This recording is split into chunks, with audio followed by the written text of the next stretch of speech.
Hi everyone, welcome back to another video from Crazy Gamer. Today I'm going to be guiding you through how to change country in honor of kings. To change your country in honor of kings is super easy.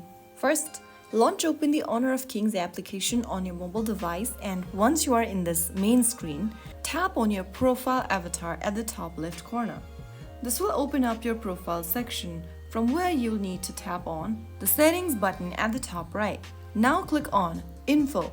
Inside Info, tap on the icon right next to your flag underneath your username. You will then be able to see that you can easily change your flag according to your country. After making a selection, click on Confirm. Now go to Set City on the right corner and tap on the arrow right next to Set City. You can then go ahead and click on Manual Settings, choose a different country from the list or the city you are trying to change to, or you can also turn on the location setting on your device, which will automatically select your country that you are living in. And that is how it's easily done. If you found the video helpful, don't forget to like, share and subscribe to the channel for more tutorials.